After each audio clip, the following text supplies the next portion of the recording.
Assalamualaikum warahmatullahi wabarakatuh. Salam sehat dan salam kenal saya ucapkan kepada Bapak dan Ibu tim asesor PDD UKTPT Pengajaran Sertifikasi Dosen. Perkenalkan, nama saya Heni Herieni SST MKes dengan NIDN 101501903.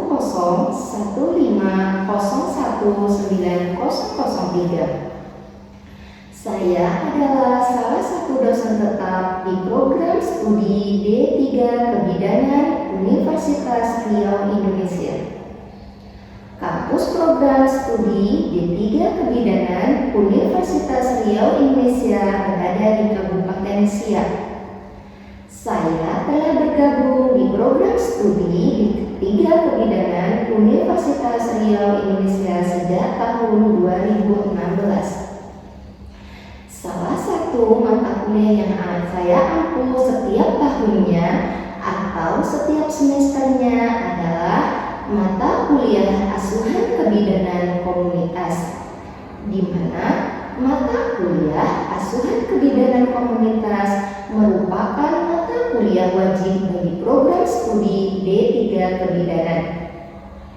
Mata kuliah asuhan kebidanan komunitas merupakan mata kuliah yang berada di semester 4, dan mata kuliah asuhan kebidanan komunitas memiliki bobot SKS 4 SKS, di mana 2 SKS teori dan 2 SKS praktek. Mata kuliah asuhan kebidanan komunitas diampu oleh tim yang pertama Heni Herieni SST MKes, kedua Ekri Binti Fahrizal SST MKes. Adapun deskripsi singkat mata kuliah asuhan kebidanan komunitas adalah mata kuliah ini memberikan kemampuan pada mahasiswa untuk melakukan asuhan kebidanan di komunitas dengan menggunakan manajemen pendekatan keluarga yang didasari oleh pengetahuan, sikap, dan keterampilan. Materi pembelajaran atau pokok pembelajaran mata kuliah asuhan kebidanan komunitas ada 11. Yang pertama, konsep pelayanan kebidanan komunitas dan keluarga sebagai pusat pelayanan. Kedua, permasalahan kesehatan reproduksi pada perempuan dan pelayanan kesehatan pada setting komunitas. Ketiga, jejaring kerja di komunitas. Keempat, pemberdayaan masyarakat dengan menggunakan pendekatan partisipatori appraisal. Kelima, program kesehatan reproduksi berada di wilayah kerja bidan komunitas dengan menggunakan pendekatan partisipatif PWSIA. Keenam, strategi pelayanan kebidanan di komunitas. Ketujuh, pengembangan dan peran serta masyarakat dalam pelayanan kebidanan di komunitas. Kedelapan, asuhan antenatal, intranatal, postnatal, bayi dan balita di komunitas. Kesembilan, sistem rujukan di komunitas. Kesepuluh, analisis penyebab masalah kebidanan di komunitas. Ke-11, pendokumentasian asuhan kebidanan komunitas.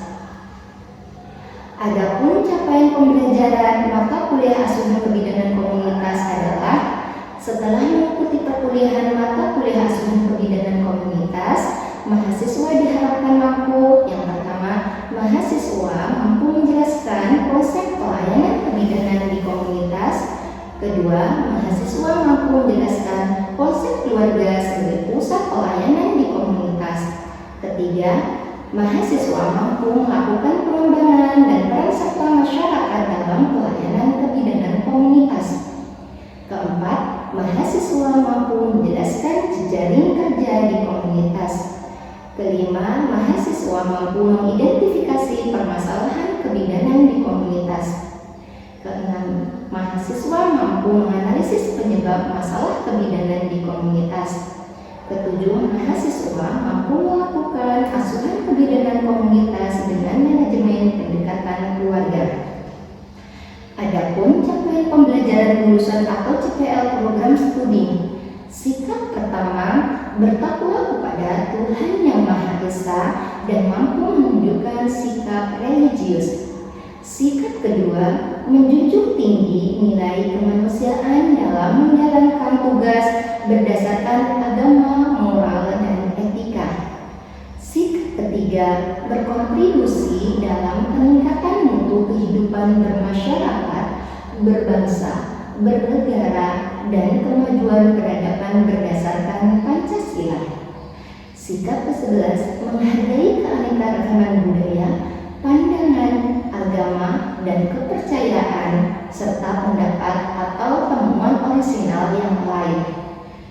Sikap ke-6, bekerja sama dan memiliki kepekaan sosial serta kepedulian terhadap masyarakat dan lingkungan. Pengetahuan 11, menguasai konsep kesehatan masyarakat sehingga dapat memberikan layanan kebidanan yang bermutu di pelayanan kesehatan. Keterampilan umum 3, mampu memecahkan masalah pekerjaan dengan sifat dan konteks yang sesuai dengan pelayanan kebidanan didasarkan pada pemikiran logis, inovatif, dan bertanggung jawab atas hasilnya secara mandiri. Keterampilan umum 5, mampu bekerja sama, berkomunikasi, dan berinovasi dalam pekerjaannya. Bobot penilaian mata kuliah asuhan kebidanan komunitas ada 3. Yang pertama, ujian tertulis 45%, ujian praktek 35%, penugasan 20%. Adapun metode pembelajaran selama proses pembelajaran mata kuliah asuhan kebidanan komunitas, saya menggunakan 3 metode pembelajaran. Yang pertama, metode pembelajaran contextual interaction, kedua, metode pembelajaran problem based learning, ketiga, metode pembelajaran small group discussion. Adapun referensi yang saya gunakan adalah buku dan jurnal hasil penelitian dan pengabdian saya. Selanjutnya, saya akan menampilkan proses pembelajaran mata kuliah asuhan kebidanan komunitas dengan cara tatap muka di kelas. Mari saksikan bersama. Bismillahirrahmanirrahim. Assalamualaikum warahmatullahi wabarakatuh. Waalaikumsalam warahmatullahi wabarakatuh. Selamat siang semuanya. Siang, Ibu. Bagaimana kabarnya siang hari ini, sehat semuanya? Alhamdulillah sehat, Ibu. Alhamdulillah. Masih semangat untuk mengikuti perkuliahan hari ini? Masih, Ibu. Tetap semangat. Baik, sebelum kita memulai pertemuan ke-8 hari ini, kita awali membaca doa terlebih dahulu sesuai dengan kepercayaan masing-masing. Berdoa mulai. Berdoa selesai. Selanjutnya Ibu mau mengabsensi terlebih dahulu ya. Baik, Ibu. Leon, Ada, Ibu. Sakilan, Ada, Bu. Siti Rohimah, Ibu. Moriza, Ada, Bu. Marisa, Lista, Ibu. Bunga, Fikra, Hesti, Neni, Tengku, Nurmalis, hadir semua ya hari ini. Baik, kita materi kita hari ini yaitu asuhan antenatal, intranatal, postnatal, bayi dan balita di komunitas. Siapa di sini bisa menjelaskan apa yang dimaksud dengan asuhan antenatal di komunitas? Saya Ibu. Ya, Hesti lanjutkan. Asuhan antenatal di komunitas merupakan bagian penting dalam pelayanan kebidanan yang bertujuan untuk meningkatkan kesehatan ibu hamil dan mencegah komplikasi kehamilan, persalinan, dan masa depan. Benar sekali jawaban yang diberikan atas sumber Hesti. Kita lihat, asuhan antenatal di komunitas adalah perawatan kesehatan yang diberikan kepada ibu hamil selama masa kehamilan. Perawatan kesehatan yang diberikan seperti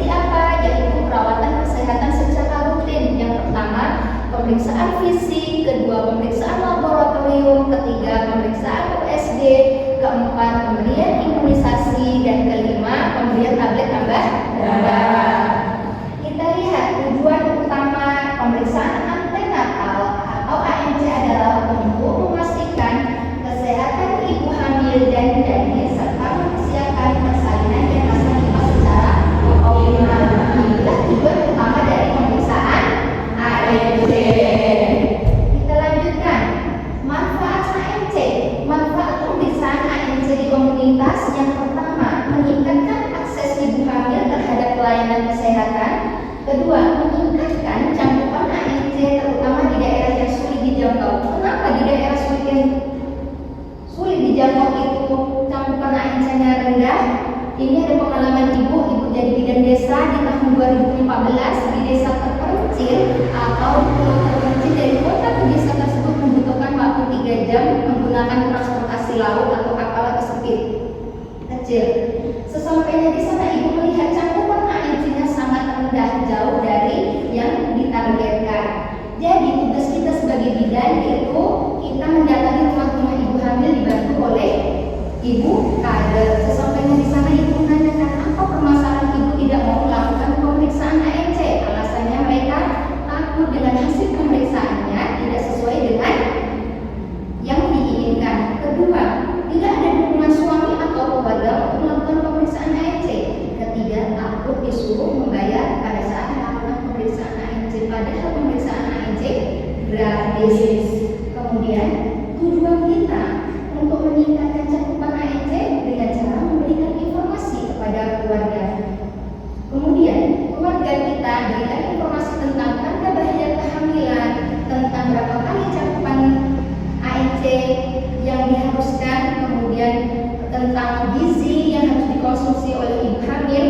Maka keluarga akan memberikan informasi secara pelan-pelan kepada istrinya atau ibu hamil, sehingga ibu hamil itu memiliki kesadaran untuk melakukan pemeriksaan ANC, sehingga cakupan ANC yang di daerah yang sulit dijangkau tercapai sesuai yang ditargetkan. Ketiga, membantu menurunkan angka kematian ibu dan bayi. Keempat, mempercepat deteksi dini komplikasi kehamilan. Jika ada komplikasi kehamilan, maka kita segera merujuk pasien ke fasilitas kesehatan yang lebih baik. Kelima, meningkatkan kesadaran ibu hamil tentang pentingnya perawatan kehamilan. Kita lanjutkan sasaran antenatal. Sasaran asuhan antenatal di komunitas adalah ibu hamil dan keluarganya. Kenapa keluarganya? Karena di asuhan kebidanan komunitas manajemen pendekatan yang kita gunakan adalah keluarga. Selanjutnya, asuhan antenatal memberikan pelayanan kesehatan yang komprehensif dan berkualitas untuk memastikan kesehatan ibu dan janin selama masa kehamilan. Peran bidan. Bidan memainkan peran penting dalam asuhan antenatal di komunitas, meliputi memberikan pelayanan kebidanan secara lengkap, melakukan pemeriksaan klinis dan screening, serta memberikan pendidikan dan penyuluhan kesehatan reproduksi. Tujuan penyuluhan kesehatan reproduksi apa? Yaitu untuk meningkatkan pengetahuan dan kesadaran masyarakat untuk melakukan pemeriksaan ANC. Kedua, mendorong partisipasi masyarakat dalam melakukan pemeriksaan ANC. Ketiga, meningkatkan kualitas kehamilan dan kualitas persalinan. Kita lanjutkan asuhan intranatal di komunitas. Siapa yang bisa menjelaskan secara singkat asuhan intranatal di komunitas? Ibu, Ya, tentu dipersilakan. Ibu, asuhan intranatal di komunitas adalah pelayanan bidan yang diberikan kepada ibu selama proses persalinan di masyarakat, bukan di fasilitas kesehatan seperti rumah sakit, untuk memastikan ibu dan bayinya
pasien ibu bersalin ini mau menggunakan bola beribad dengan cara yang pertama, kita memberikan edukasi tentang manfaat bola beribad untuk mengurangi rasa nyeri kala 1.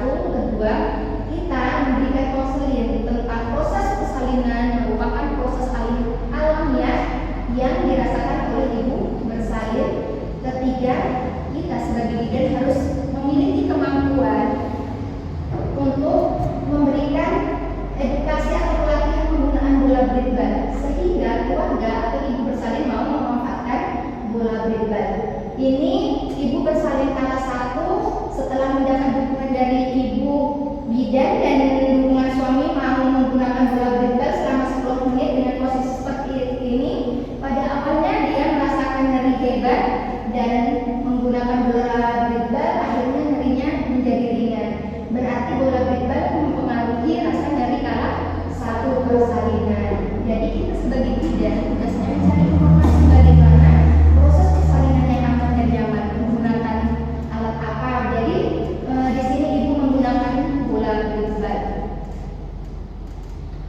Kita lanjutkan manfaat asuhan intranatal. Manfaat-manfaat tersebut meliputi peningkatan kesehatan ibu dan bayi, penurunan angka kematian ibu dan bayi, serta peningkatan kesadaran masyarakat tentang pentingnya persalinan yang aman dan berkualitas. Ini contohnya ibu bersalin di Polindes ditolong oleh bidan. Kita lanjutkan asuhan intranatal meliputi yang pertama pelayanan persalinan yang aman dan nyaman, kemudian perawatan bayi baru lahir yaitu membersihkan bayi, membersihkan tali pusat, membedong, menjaga kehangatan bayi dan memberikan ASI. Edukasi dan konseling seperti tadi memberikan edukasi tentang penggunaan bola beribad untuk mengurangi rasa nyeri kala 1 persalinan. Rujukan jika ada permasalahan dalam proses persalinan maka kita sebagai bidan harus segera merujuk ibu bersalin dan didampingi sampai tempat, kemudian didampingi sampai proses persalinannya selesai. Peran bidan. Bidan memiliki peran penting dalam asuhan intranatal selama persalinan dengan memantau kesehatan ibu dan janin, memberikan dukungan dan perawatan serta memfasilitasi proses persalinan sesuai rencana yang disepakati. Baik, kita lanjutkan ke asuhan postpartum di komunitas. Siapa yang bisa menjelaskan secara singkat apa yang dimaksud dengan asuhan postpartum di komunitas? Saya Ibu. Iya, Fitria. Baik Ibu, asuhan postpartum di komunitas adalah pelayanan bidanan yang diberikan kepada ibu setelah melahirkan di lingkungan tempat tinggalnya untuk memastikan pemulihan kesehatan ibu dan bayi serta memberikan pendidikan kesehatan keluarga. Benar sekali jawaban Fitria. Berikan aplaus untuk Fitria. Kita lihat asuhan postpartum di komunitas adalah pelayanan kebidanan yang diberikan kepada ibu yang melahirkan mulai dari 6 jam setelah plasenta lahir hingga 6 minggu atau 42 hari kemudian, dan keluarganya di lingkungan masyarakat. Ini ada ibu bidan mendatangi rumah ibu nipas hari ketiga.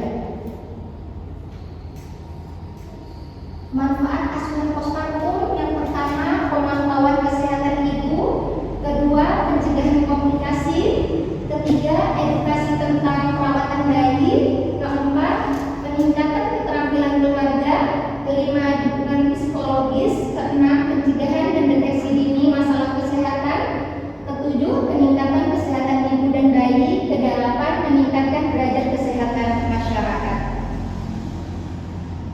Peran bidan pada masa nipas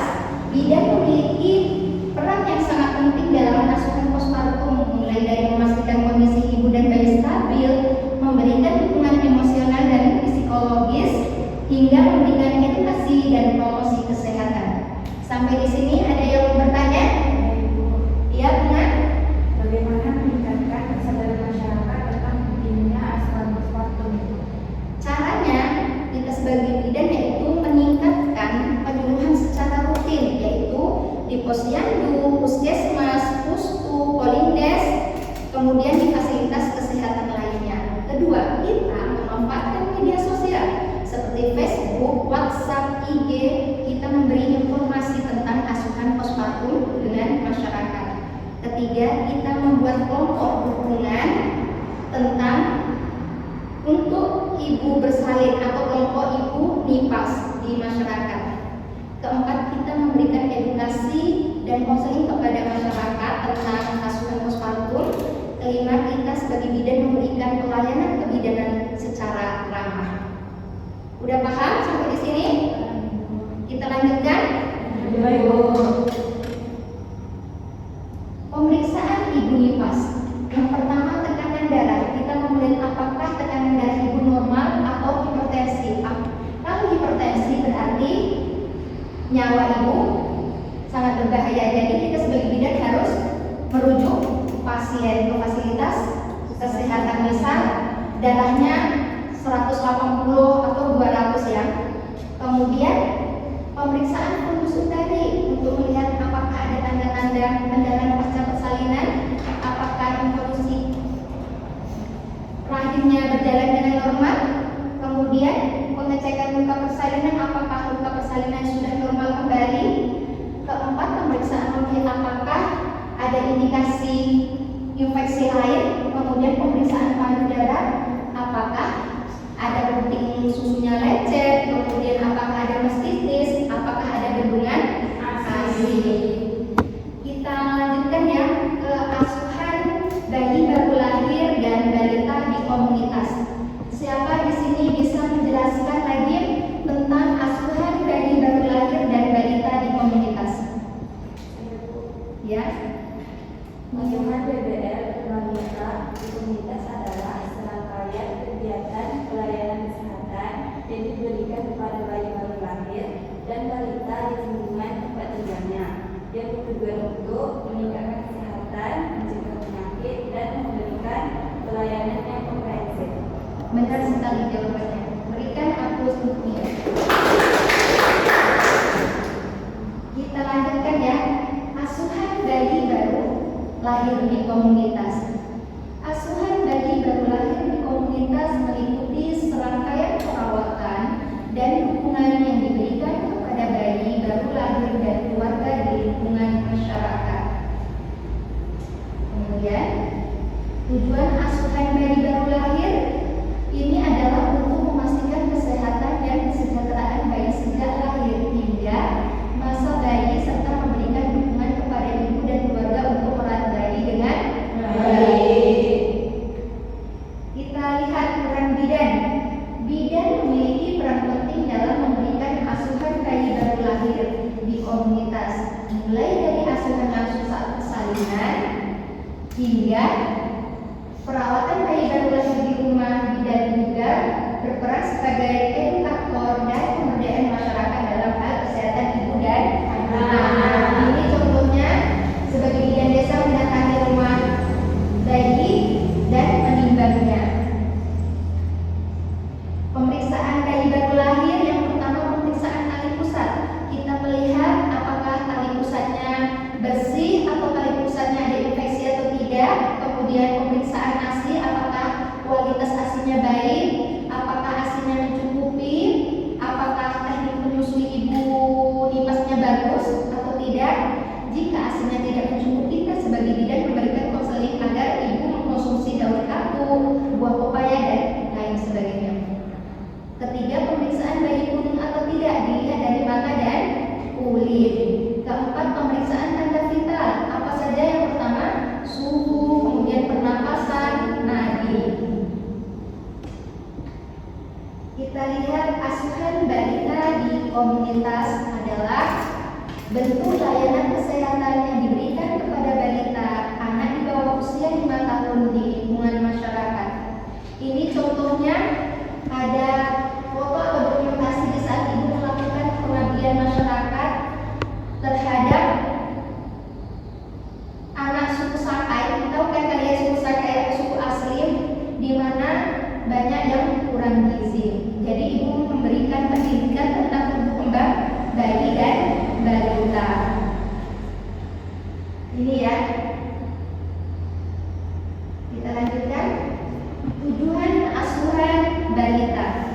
Tujuan asuhan balita di komunitas yaitu meningkatkan kesehatan dan kesejahteraan balita, mencegah penyakit dan komplikasi pada balita, memperbaiki kualitas hidup balita, mengurangi angka kematian bayi dan balita, memberikan dukungan kepada keluarga untuk merawat anak dengan baik. Bagaimana caranya? Yang pertama, menjaga kebersihan, kemudian memberikan makanan yang bergizi kepada bayi dan balita. Kita lanjutkan. Tujuan asuhan balita. Yang pertama, pemantauan pertumbuhan dan perkembangan dari mana? Kita lihat pemantauannya dari timbangan berat badan, kemudian tinggi badan di saat posyandu, kemudian imunisasi, tujuannya untuk merangsang kekebalan tubuh bayi dan balita. Kemudian deteksi dini gangguan tumbuh kembang. Keempat, pemberian vitamin A diberikan di warna biru untuk umur 6 sampai 11 bulan, sedangkan di warna merah untuk umur 12 sampai 59 bulan. Kemudian konseling diberikan untuk melihat pengetahuan dan kepemahaman orang tua tentang tumbuh kembang bayi dan balita. Peran bidan di desa memiliki peran penting dalam meningkatkan kesehatan dan kesetaraan balita. Peran mereka meliputi pelayanan imunisasi, pemantauan tumbuh kembang, penyuluhan tentang gizi dan deteksi dini stunting. Di sini ada foto atau dokumentasi memberikan biskuit dan susu untuk balita yang kurang gizi agar orang tuanya semangat untuk melakukan posyandu setiap bulannya. Sampai di sini ada yang bertanya? Atau sudah paham semuanya? Baik, kita lihat kesimpulan. Asuhan antenatal, intranatal, postnatal bayi dan balita di komunitas adalah pelayanan kesehatan yang komprehensif dan integrasi dari masa kehamilan hingga usia balita